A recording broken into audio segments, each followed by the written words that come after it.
ശിവപാർവതിമാർ മധുവിധു ആഘോഷിക്കുന്നതിനായി ലോകം ചുറ്റി സഞ്ചരിച്ചു. ആനന്ദകരമായ ആ ദിനങ്ങൾ യുഗങ്ങളോളം നീണ്ടുനിന്നു.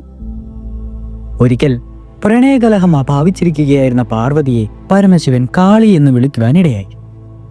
ഒന്നിലധികം തവണ ഭഗവാൻ അതേ നാമത്തിൽ തന്നെ സംബോധന ചെയ്തത് പാർവതിക്ക് ഇഷ്ടപ്പെട്ടില്ല. തൻ്റെ നിറത്തെ ഭഗവാൻ കളിയാക്കുകയാണെന്ന് ദേവി നനച്ചു.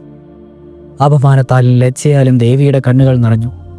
ഹേ ഭഗവാൻ, എൻ്റെ വർണ്ണത്തെ അങ്ങ് കളിയാക്കുകയാണല്ലോ. ദേവാ, ഞാൻ ഇച്ഛിച്ച പ്രകാരമല്ല എനിക്ക് ഈ വർണ്ണം ലഭിച്ചത്.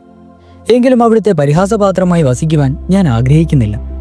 എൻ്റെ ഈ കറുത്ത വർണ്ണം മാറിക്കഴിഞ്ഞതിനു ശേഷം മാത്രമേ ഞാൻ ഇനി അങ്ങയുടെ മുമ്പിൽ വരികയുള്ളൂ.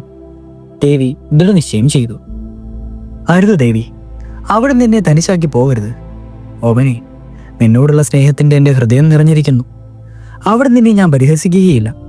നിന്റെ ആദ്യകാല നാമം തന്നെയല്ലേ കാളി. അത് ഞാൻ വിളിച്ചതിൽ എന്താണ് തെറ്റ്? പ്രിയേ, നിന്റെ ഈ വർണ്ണത്തിൽ ഒതുങ്ങി നിൽക്കുന്ന അസൗമ്യ സൗന്ദര്യം ദർശിക്കുവാൻ കഴിവില്ലാത്തവനാണ് ഞാനെന്ന് നനച്ചുവോ? ഈ വിധം ശിവൻ പാർവതിയെ അനുനയിപ്പിക്കുവാൻ ശ്രമിച്ചുവെങ്കിലും ദേവി വശങ്കതയായില്ല. ഒടുവിൽ ഭഗവാന്റെ അപേക്ഷ നിരസിച്ച് നിറ കണ്ണുകളോടെ പാർവതി തപസ്സിനായി പുറപ്പെട്ടു. ദേവി ബ്രഹ്മദേവനെ തപസ് ചെയ്യുവാൻ തുടങ്ങി. 1000 വർഷങ്ങൾ കടന്നുപോയി. ബ്രഹ്മദേവൻ പരമേശ്വര പത്നിക്ക് ദർശനം നൽകി. അല്ലയോ ഉമാദേവി, ഭഗവതിയുടെ തപം എന്തിനായിരുന്നു? അതറിയിക്കുക. അവിടുത്തെ ഏതാഗ്രഹമാണ് ഞാൻ സാധിച്ചു തരേണ്ടത്? ബ്രഹ്മദേവൻ ചോദിച്ചു. ബ്രഹ്മദേവ, അവിടുത്തെ വാക്കുകൾ ശ്രവിക്കുവാൻ ഇടയായ ഞാൻ ഇന്ന് ഭാഗ്യവതിയായി മാറിയിരിക്കുന്നു. ദേവ, എന്നെ അലട്ടുന്ന പ്രശ്നം അവിടുത്തെ മുന്നിൽ ഞാൻ അവതരിപ്പിക്കുകയാണ്. പരംപിതാവേ, ഇന്ദ്രനീലത്തിന് സദൃശ്യമായ എൻ്റെ വർണ്ണത്താൽ എൻ്റെ പതി പരമശിവന് മുന്നിൽ ഞാൻ പരിഹാസിയായി മാറിയിരിക്കുന്നു.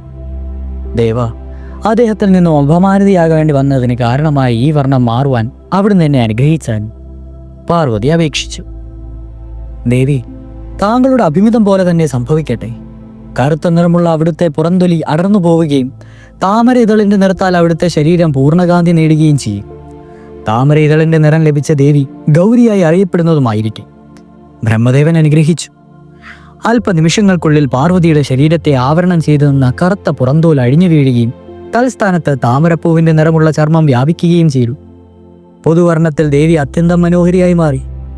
സന്തുഷ്ടിയായ ദേവി ബ്രഹ്മദേവന് സ്തുതി പറഞ്ഞുകൊണ്ട് ഭർത്തൃസന്നിധിയിലേക്ക് യാത്രയായി. അതിരൂപവതിയായി മടങ്ങി വരുന്ന പ്രിയപത്നിയെ പരമേശ്വരൻ ആനന്ദാതിരക്കത്തോടെ സ്വീകരിച്ചു.